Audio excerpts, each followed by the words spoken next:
Before we jump into this episode, I want to remind you that while Caitlin and Sophia are dietitians, we're not your dietitians.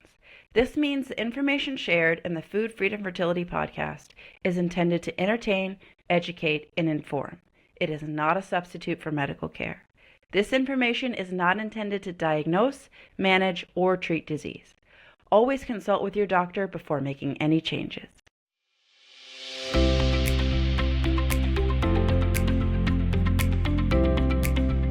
Welcome to the Food Freedom and Fertility Win Wednesday. I am your host, Sophia Pavia, registered dietitian nutritionist. And though I don't have my usual co-host, Caitlin, with me today, I am here with another registered dietitian, Holly, who is joining us very pregnant. So, if you're the trigger warning goes for all of these. These are mainly stories about gals who were trying to conceive and became pregnant. So if you don't want to hear about that, wait for our regular season episodes to air. Because all these Win Wednesdays are pretty much revolving around that. And that is exactly what Holly is here to talk about with us today. So welcome, Holly. Thank you for having me.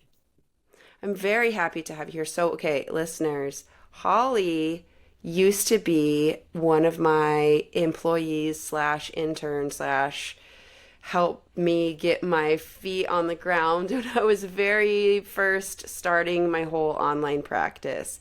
So Holly is like an OG from way back in the day. And how did we meet? We met like at the old clinic that I was working at, right? Yeah, I think I had like seen your name through kind of the community that we're in, and I reached out. Our and husbands used to work together. Yeah, and you were like, hey, come to this happy hour that my clinic is hosting. And I was like, okay, yeah, I'll do anything. That was so funny. And then it ended up being like a totally nonchalant thing, and like the only people there were people that worked there. I think it was supposed to be like attracting new clients, but like nobody showed up. And I just remember like standing there laughing and like looking at you and being like, this is what you want to do? That's right. Because you were still in school, or you were in your internship, or what was going on? I think I can't remember if I was about to finish my dietetic internship or if I just passed the board exam, but yeah, I remember you were like, so what do you want from me? And I was like, I don't really know. I just, want to get out there and soak it up. So soak up the knowledge. So, yeah, you were a major helping hand in kind of freeing me from the traditional dietitian route, which was awesome. Yes. And so, okay, Holly, tell me a little bit about your practice now, because you are working as a dietitian right now, right? Yep, just hit my 4 years. Oh my gosh. I know, which is like right around the same time we met. But totally. yeah, so I have worked in like clinical for the past few years, just kind of, getting your hours in and learning. Because when you graduate, listen, like when you graduate, whether you are an accountant or a doctor or an ultrasound tech or a dog groomer, like whatever it is that you do, when you first graduate, you basically have enough knowledge to like not harm someone, but like how to actually help people and like how to contribute to it and how to do like a great job. You got to learn that in work. And sometimes you got to work a job that isn't like your most favoritist job in order to get experience and learn from other people. And like, nobody is like a CEO the day they graduate school. And if they are, they're probably a douche. They're probably like either working for their dad or they started a business and they're going to run it into the ground. Yeah. Or they just, never pave the path to get started. But yeah, so worked in clinical for a few years, I guess I still am working part-time outpatient, but yeah, my biggest focus now is like gut health. And I think a lot of the things that you taught me as far as fertility nutrition really helped me to spearhead what I wanted my niche to be. And so yeah, so I'm really interested in gut health and even using that as a prerequisite to then dive into fertility nutrition, I think is really important. So, Oh, yeah. yeah, so that's kind of my jam for now. And I mean, who knows what it'll be in another 5 years, but yeah, that's really fascinating to me. So Yeah, so you're practicing dietitian, you're working in gut health, and you are very pregnant. yeah, few weeks left. Okay, can we see the belly for people on YouTube? Show us that Yeah. belly. Oh, boom, there she I can't is. even I can't even You get it can't all on even the fit the screen. whole thing in the frame. It's too big. The bump is bumping. For those of you that are just listening to audio, the bump is bumping, rest assured. I want to take a minute out of this episode and talk to you about our partner, Fertility Cloud. We decided to partner with Fertility Cloud this season because we have worked with women all over the nation and we have heard the same issues arise again and again. My doctor can't see me for another 8 weeks. I had to wait 3 months to see a specialist, and even then, they didn't really tell me anything. Or there's no one in my small town that knows anything about my situation or can help me.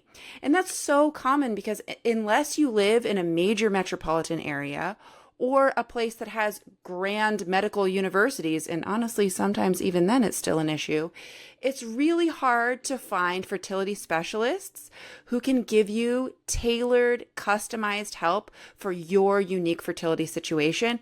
And that, my friend, is exactly what Fertility Cloud does for you. They offer everything you need, but right in your home because it's fully online. Another perk is they often have same day or next day appointments, so no waiting weeks and weeks and weeks in order to be seen by someone. And my favorite thing of all, really the pièce de résistance and the reason we are partnered with Fertility Cloud for this season, is they have a love and a passion for helping families grow. It is why they do what they do. It is why they wake up in the morning. It is why they have this world-class staff who cannot wait to step in and help you along your journey. So if this sounds like what you have been dreaming of, click the link in our show notes and go to fertilitycloud.com for $50 off your first visit. So Holly, can you kind of talk to us about so you worked for me / with me for a while, like when I was first becoming a mom, like I got pregnant and had my baby and was like postpartum and everything while Holly was a part of the team over here. And, so just, I don't know, like tell me about it. Tell us all about it. We want to hear it, the story. Yeah, totally, totally.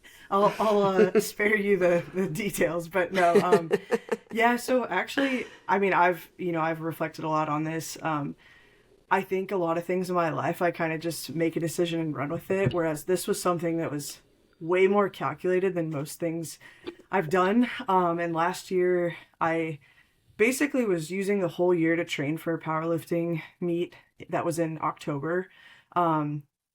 Had no clue what I was getting myself into. And So I'm going to interrupt you just a second there for those of you that don't know about weightlifting sports.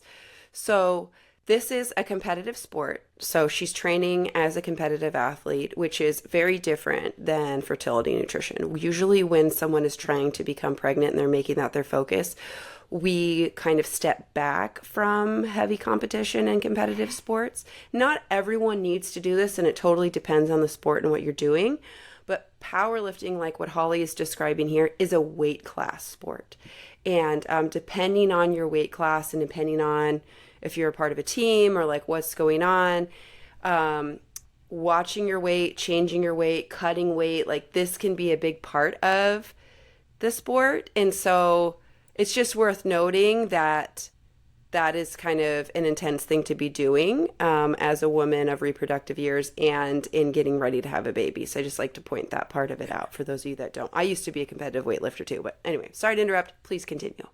No. Thank you for including that. And I think, I didn't even know what I was getting myself into because, I was just like, cool, this seems like a great thing. My husband's on deployment, let's ride this out and see what we can do. So, pretty much from last February until October, kind of like you had mentioned, like, I'm like ramping up my calories, just so I don't Mm-hmm. lose weight. And my entire life revolved around whatever lift I was doing that day. Like, it was so sports focused and almost like, very masculine energy. Like, you think about being pregnant, think about fertility nutrition, and like really embracing self-care and like all the soft things that you should be doing to embrace thinking about getting pregnant. I was like on the complete opposite end of the spectrum. So fast forward, did the meet in October, and then basically my husband and I are like,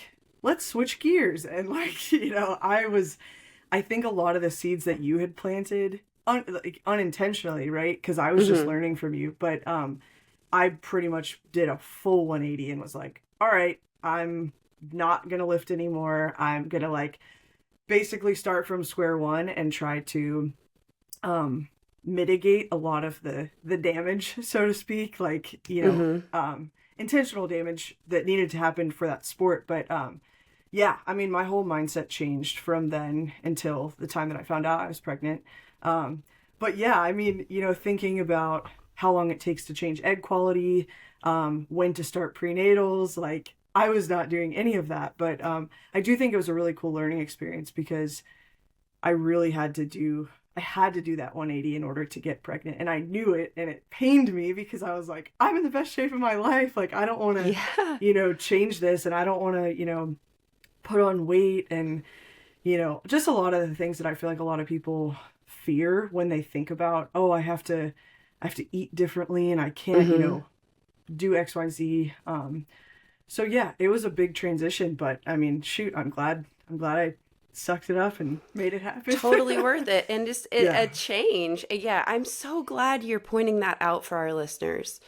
It's like a different season, switching in from your sport to now going into wanting to become a mom. And I love what you said about like sports like that are such a masculine energy, and it's all about like hardening and strengthening, and then pregnancy or even trying to conceive is about softening and opening and releasing, whereas strengthening, hardening, and control is like what that sport is. And so switching what your mind is doing, what your breath is doing, what your body's doing, and it can be really difficult. I mean, if you guys look at me and Holly, we're not like girly girls here. We don't have like bows in our hair, and we're not getting like lip fillers, and I don't know, what are the girly girls doing these days?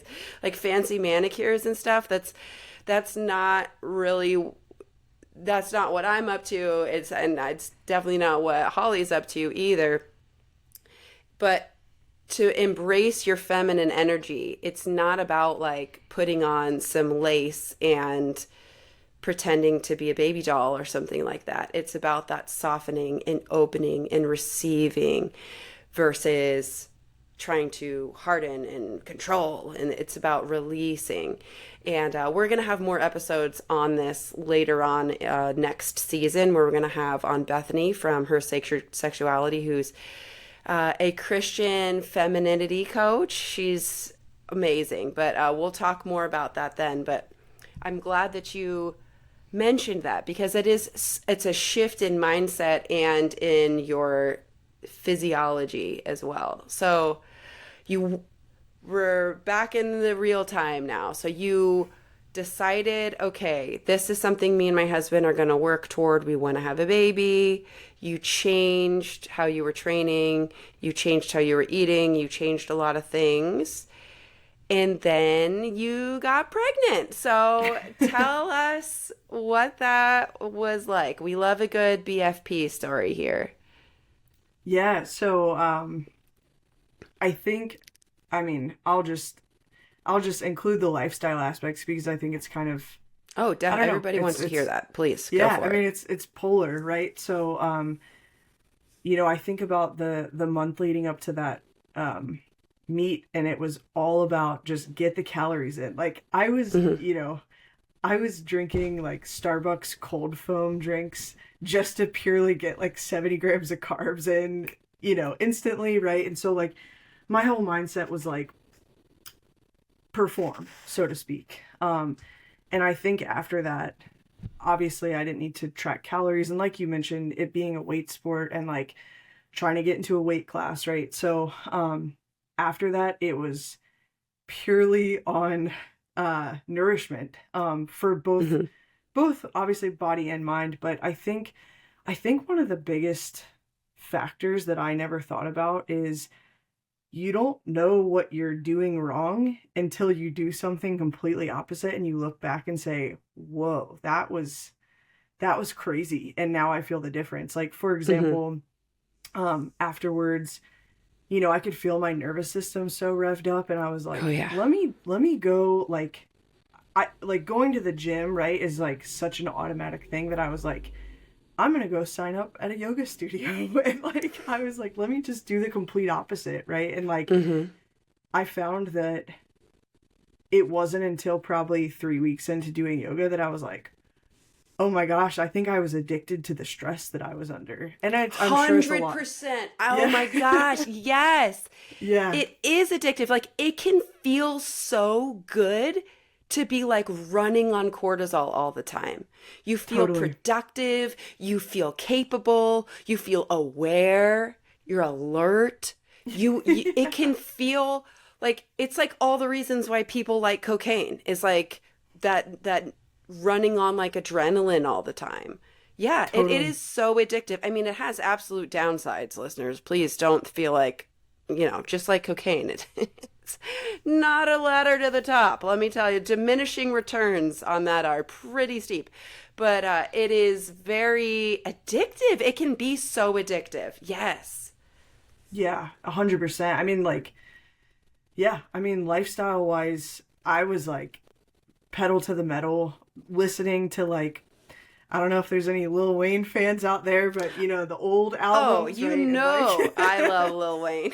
yeah, like, just constantly in that grind mindset. And so, yeah, like a month after doing yoga, I was like, whoa, this is what people mean when they like leave a workout and feel refreshed and not beat down. Not crushed. Oh my gosh. Yeah, totally.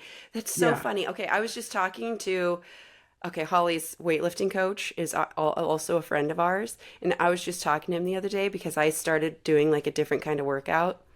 And I was like, I don't know. I was doing CrossFit for a long time, and now I'm doing something else. And I'm like, after the workouts, I feel like energized and I feel like refreshed versus like my hands are bleeding and I'm going to throw up and like I feel so depleted.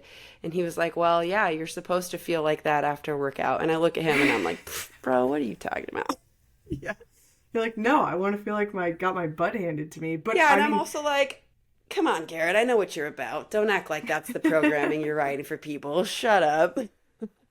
but I think like a lot of people, no matter what your quote unquote vice is, right? Like if it's for me, it's physical goals, but I know for some folks it's, climbing the corporate ladder. It's that career title that you're constantly chasing, or, justifying making enough money, or, making sure Social that you're eating. relationship hierarchies. Yeah. Yeah, totally. It's like whatever that Video game is. level. Yeah.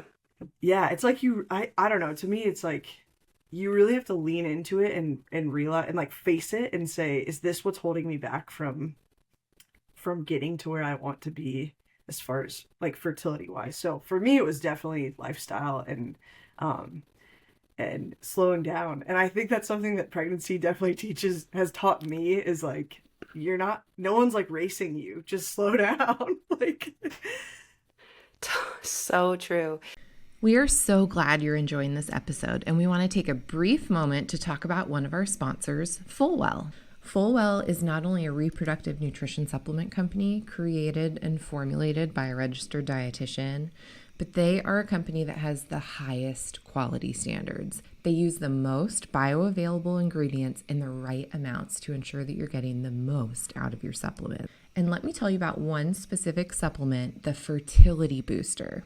The Fertility Booster is a combination of adaptogenic herbs and powerful antioxidants. Oxidative stress is something that occurs in every single body, and when it's accumulated, it can deplete antioxidants. Upping the antioxidants in the body by turning on the antioxidant protection system through food and supplementation is one way to support the body's free radical defenses and better support fertility overall. Oxidative stress impacts all humans, and this is one thing I love about the fertility booster. It helps supercharge both egg and sperm quality. You've heard about stress and how it can impact so many things in our body, and how so many people just say, hey, just relax and you'll get pregnant. Well, ashwagandha is actually an adaptogenic herb, and it can help reduce cortisol levels and increase sexual function. So the next time someone tells you to just relax, you can say, hey, no, I don't need to just relax.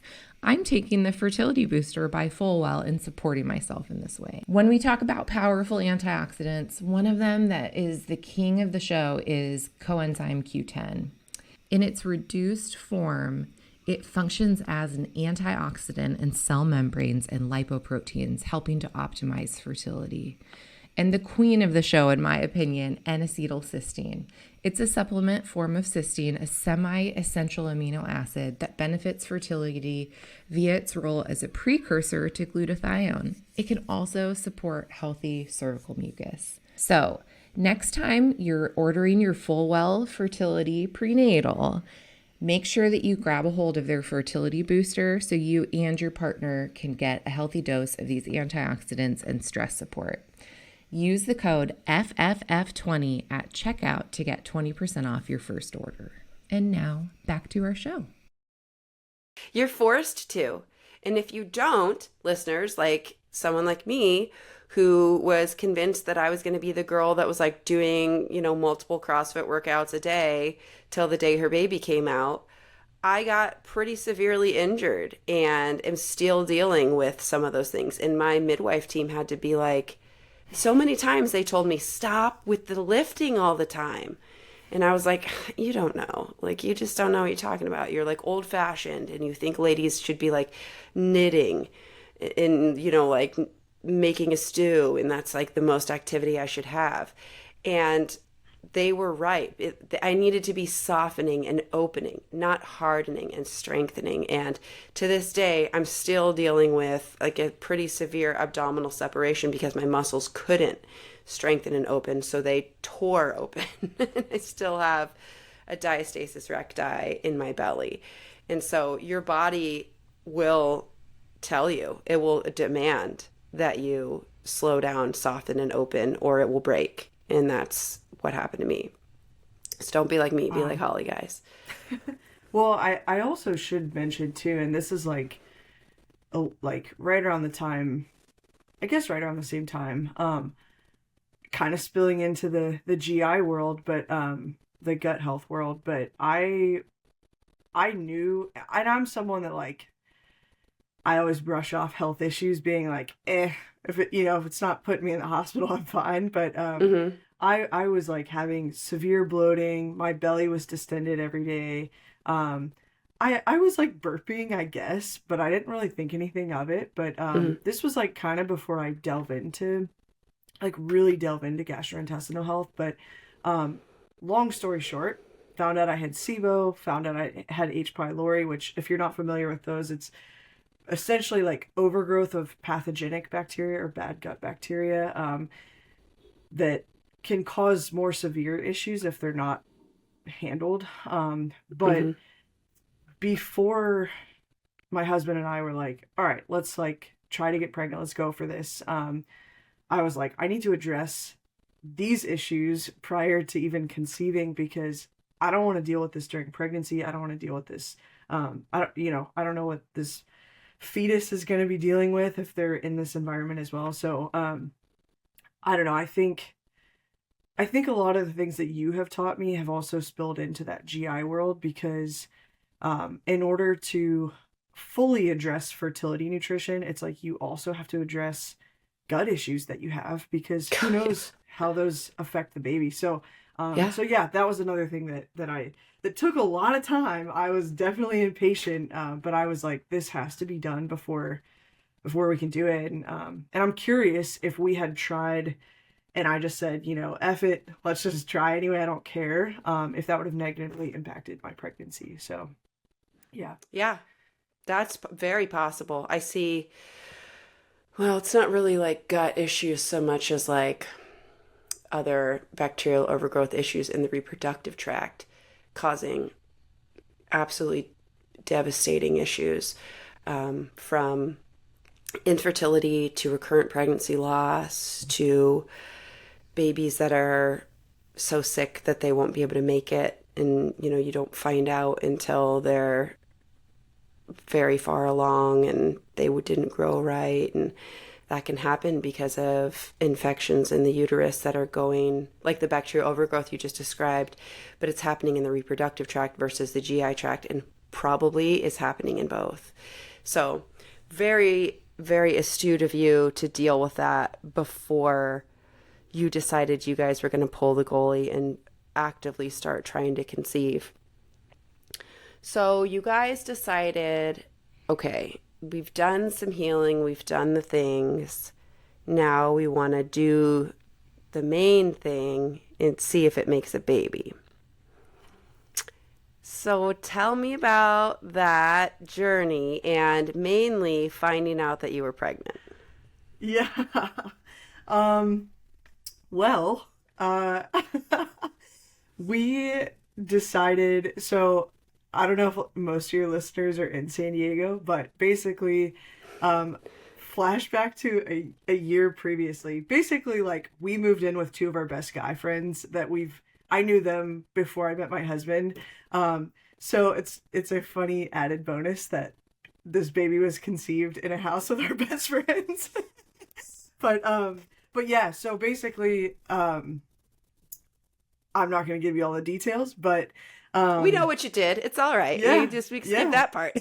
Totally. Yeah, no, but I always joke that it was the most anticlimactic thing in my life because I think you can sit there and tell each other, yeah, let's have a baby. This sounds like a great idea, but like definitely have no idea what you're getting yourself into. And I'll never forget, I like took the test and a few of them had been negative previously. So I was kind of like, it's not even going to faze me anymore.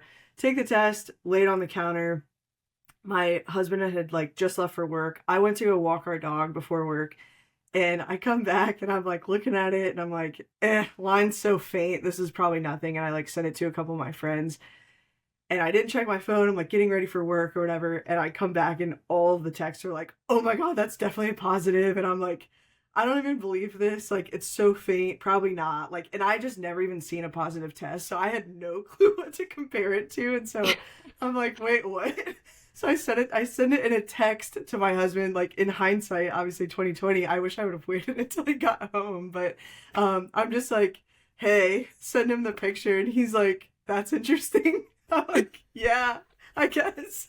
Well, there's no turning back, right? And so like, I should have saved that screenshot. But he said, so there's no turning back. I said that. He's like, well, that's interesting. Yeah. I'm like, well, no turning back now. So okay, I want to pause on that because that is something that's like a refrain that I've heard from you multiple times since you found out you were pregnant. And I just want to sort of unpack this a little bit for the listeners. So to be clear, Holly did many months of preconception, healing, and work in her GI system, her hormones. She had quit her sport. She had changed her lifestyle in many ways. All of this was so that she could get pregnant. Her and her husband made a very conscious, very deliberate decision to start trying to have a baby. They did a lot of work to get there. She finds out she's pregnant, and it's not necessarily, of course, there's joy and anticipation and hope, but there's also that, well, there's no going back now.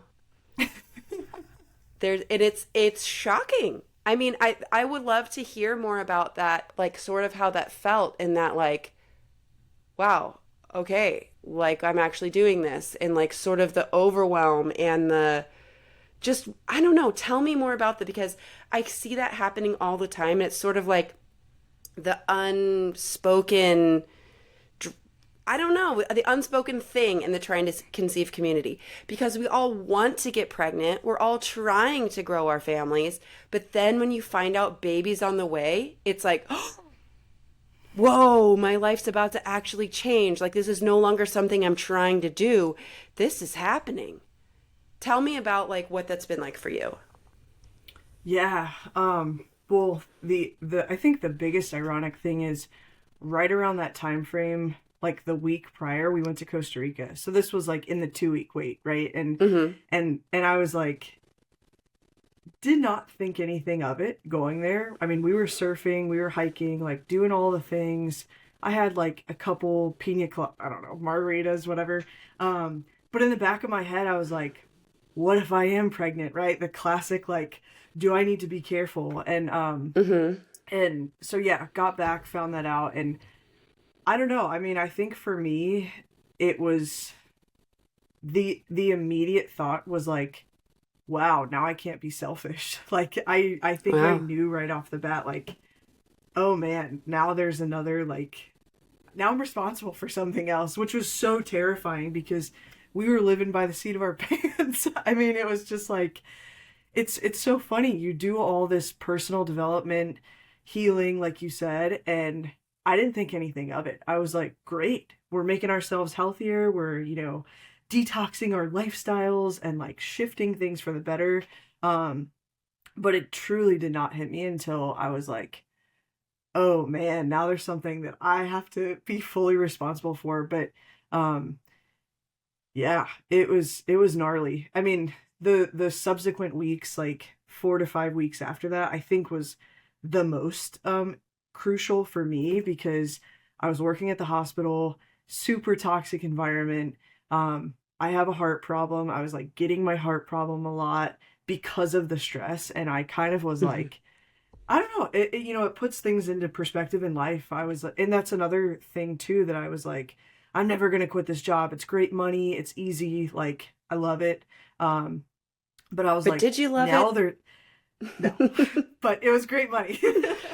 Yeah. But I was like, now there's a whole nother, aspect to my life. And so it became a no-brainer to quit. And yeah, it was definitely an interesting pivot point. That I remember that talking with you about that and your decision-making process along that way.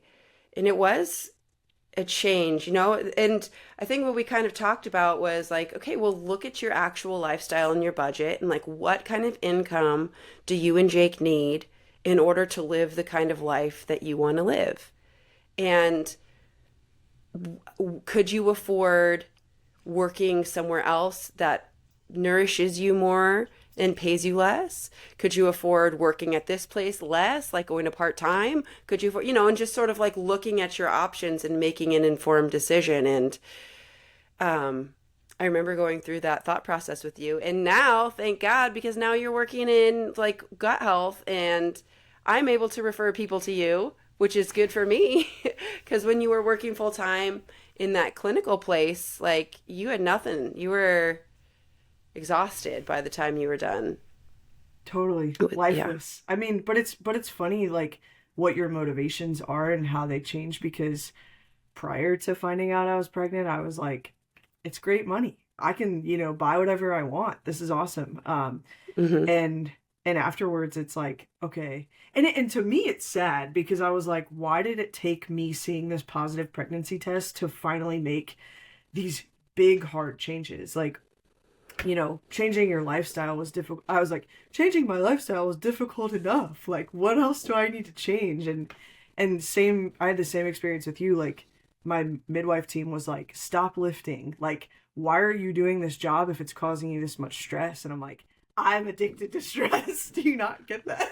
Yes. But like, yeah, it's totally the same. I'm so glad you're self-aware and honest enough to say that, because I know that there are so many listeners that like completely resonate with that and are like, yeah, that's exactly what I'm doing over here too, is I'm addicted to stress. We're taking a break from this episode to talk to you about one of our wonderful sponsors called NutriSense. So this isn't just another health trend. This is a program that helps everyone take control of their health and fertility by making lasting changes based on their unique needs.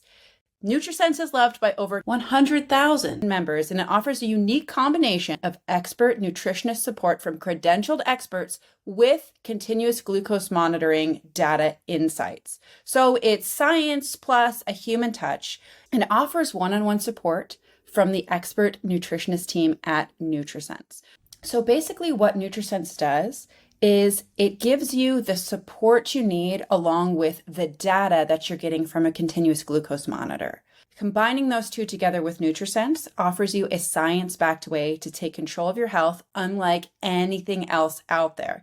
It's access to the continuous glucose monitor as well as guidance from a nutritionist so that you can interpret this data and turn it into lasting results in your body.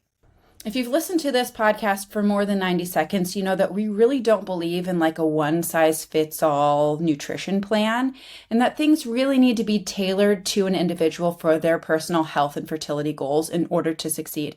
And that's really what NutriSense offers. If this sounds like something you're interested in, which, P.S., you should be interested in this, head over to nutrisense.io/FFF and use the code FFF50 to get $50 off your first month with NutriSense. So many people were like maybe the only functional member of their family, and they grew up in a household where they kind of had to manage, everything. And so they got good grades and they kept people in line and they did their sports, and like you just get addicted to like functioning at this extremely high, unsustainable level all the time. And it feels so good because you're like, look at everything I'm accomplishing. I am amazing. And meanwhile, like you get sick and you have to take rest and you're like, God, what a bum. I can't believe I'm doing this. Oh, I'm so lazy. Get your ass up and get to the gym again. And you can have a really toxic relationship with that stress and a really toxic relationship with yourself through it. But that's also like extremely common. I was with one of my girlfriends in Illinois last week, and it was my first time seeing her since she had her baby. And she's staying home and she's pregnant again and going to have another baby. And I was like, so how's motherhood going for you? She's like, it is so great. She's like, what the hell was I doing for all my life leading up to this? Like, what was I doing? And I like mentioned, because the last place she worked was like so crazy. They would like not pay her. She'd go cash her paycheck and it would bounce, or like all this crazy stuff was happening. And I was like, so you're not itching to get back to some place that's going to bounce your paycheck? And just as like a joke, And she was like, now that I'm a mom and I'm like pouring my heart and my gifts and my intelligence and like all of my skills and talents into something that actually matters, she's like, I am like disgusted that I did this for the corporate world for so long. What the hell was I doing? That was such a waste of myself. And so I hear that all the time, and not from everyone. I mean, some people, obviously people need to work in the corporate world, and some people freaking thrive and they have great balance and they do wonderful things. And they are the reason why other people want to work there, because you're a great boss, or you're a great HR lead, and you're fun to work with, and you get things done and you problem solve and you care. And that's beautiful. Don't let us make you think you have to quit your job just because Holly was in a bad situation. It doesn't mean your situation's bad. But I do hear that quite a bit. People being like, what the hell was I doing? Why did this take this pregnancy, this baby, for me to like take a hard look around and be like, what am I doing with myself? Very common. Totally. Yeah. That's wild. But yeah, I mean, just, reading more, again, hindsight being 2020, and knowing the importance of preconception nutrition, preconception nervous system regulation and everything, and all the oxidative stress, right, that happens before you even conceive. You're in that toxic job, you're in whatever situation where you are addicted to that stress, that's already affecting your baby before you even conceive. So like, I totally agree. It's like, for me, it was like, why did this take months of dealing with this? Because chances are it's probably already affected the baby to an extent. yeah, I vividly remember the midwife being like, who are you trying to prove to that you can keep doing this? And I just started bawling. I was like, I don't know. This is so weird. Isn't But it I amazing think how, like, Holly is not a crier, guys. She's not like, she's not the yeah. girl that's like petting a puppy on the sidewalk and like crying because one day it will be a dog, or like she's not a super emotional person. I'm far more emotional than her, but like even in these situations, it like motherhood softens you in these ways and it opens you, and it's supposed to. Don't resist it. And you're in your motherhood journey while you're trying to conceive. So like these emotions that are bubbling up that you hate and you wish would stop, that is part of what is like making this journey hurt so much for you. And I'm not saying like that's what's making it hard for you to get pregnant, but it's part of what's making it hurt so much that you're not pregnant yet. And like opening, softening, releasing, like this is a huge part of the motherhood journey. And this is a huge part of the birth journey, which you're about to do in a couple weeks here. You have your first birth. So, okay, you've said something to me along the way about how you've had sort of a mixed relationship with this word mother. Like people calling you like, how you doing, mama? Or here comes the mommy. Like, tell me more about that. Oh man, I don't even know. I haven't even like worked through it myself, but yeah, You don't have to have a conclusion. Just like share what you feel when you hear that. yeah, I mean like again, I think it's like you people carry different importances in their life, right? And my importance has always been, what physical goal am I going to go accomplish, or like, what career goal am I going to go do? And if someone said to me like, oh, she's a weightlifter, I would be like, cool, that's what I do, every single day, go lift weights. But it's so, and I'm almost 35 weeks pregnant, and at a prenatal visit, someone's like, hey, how's mama doing? And I'm like, who are you talking to? But what? But yeah, is my mom here? I know, right? I'm like, oh, me? I'm the mom? Yeah. What? Yeah, totally. So yeah, I don't know. It's such a weird identity shift, but I think along with everything else that I've both mentally and physically have had changing, I know it's going to be another one of those things, but yeah, I'm not gonna lie, it's super freaky. I never thought that I would have so much beef with somebody calling me that, because I feel like a fraud. I would just feel like so weird, honestly. It's so bizarre. I don't know. It is bizarre, and it's human, and it's real. And this is what I want listeners to hear, is because while some of you are like, I'm finally who I always wanted to be in becoming a mother, and like this is like being initiated into the club that I've always wanted, there may still be parts of you that feel like this, that feel like you're like a fraud or weird, or that like it just, that part doesn't, like I'm an athlete and I'm like a sexy erotic being, and like I'm not a mom, like ugh, what the hell is that? And, there's parts of you that you just haven't come into yet, or that you may not resonate so much with. And there's going to be parts of your mothering journey that you like more or less, or resonate with more or less. So excited to tell you that the PCOS app is sponsoring this podcast episode. The PCOS app is a one-stop shop for all things PCOS. It's also your meal guide and inspo all in one. If you love listening to me on this podcast and you feel like, hey, I want Caitlin to be in my ear every day encouraging me about how to manage my PCOS, then you have to go download the PCOS app. We have curated articles to answer questions that you have about PCOS.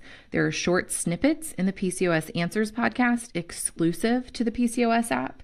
We also have recipes where I not only give you the recipe, but teach you within the recipe itself what I have done to make it more blood sugar and hormone supporting, so that you can take your own recipes and make them more PCOS friendly. If you've been looking for the Google of all things PCOS with the filter of compassion and expertise that you get from Caitlin Johnson, RD, then you have found it in the PCOS app. Head to your Android or Apple store today, download it, and let's hang out. Like, being a boy mom may feel so natural and good to you, and being a girl mom is something that causes you to have to grow so much more.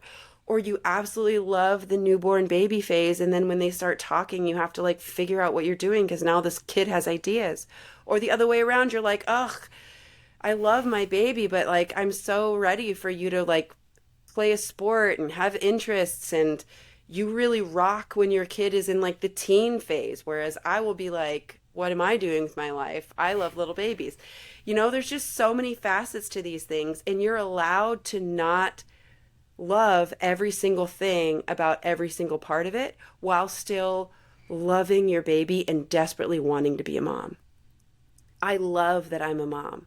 I don't love the fact that I still have hemorrhoids from my pregnancy and birth, okay? I don't love the hemorrhoids. I love my children. I love my body for what it's done. I don't love the pain that is associated with this part of my body. Now, like you're allowed to have all of these things at once. And that's part of why I really wanted to have Holly on here to share her story, is because it's deep and it's multifaceted, and there are things that you're going through as a mom who became a mom very on purpose and did a lot of work to get there, that you're still very much allowed to feel, because people will be like, well, you wanted this, so like, shouldn't you be so thrilled? And it's like, well, maybe I will be eventually, but right now this is a huge identity shift and I'm scared. Yeah, totally. The influx of crying and emotions are just, yeah, because, yeah, you're right. I'm not a touchy person. I'm not an emotional person.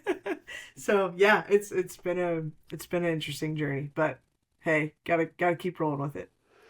Okay, so to close out our episode today, you are getting ready to welcome your baby in a couple weeks here. So what are you hoping for? What are you wanting these next couple weeks to look like? Or what's your dream for your birth? Just like give us sort of a note about Holly in the future as a mom, kind of what are you looking towards right now? Yeah, I think the most ironic part of all of this is I'm so excited to fully slow down. I think it's taken me 35 weeks to embrace leisure and being bored. But yeah, I finish work in 2 weeks, so like start maternity leave. But yeah, I'm hoping honestly just for a lot of time to rest. Honestly, a lot of time to be bored. I can't wait. And yeah, just hoping for a safe birth. Me and him out on the other side, happy and healthy. Yeah. So, amen, amen. Well, we are so happy for you. Thank you so much for sharing your story with us. And we'll have to invite you on again to talk about your actual expertise, which is gut health. And we'd love to have you on again once your baby shows his little face. So thank you, Holly, and thank you, listener. This has been another episode of Food, Freedom, and Fertility. If you loved it, if you liked it, if there was anything that you benefited from, please like, subscribe, give us a review, give us a rating. It helps other people find us. And we look forward to seeing you in our next episode.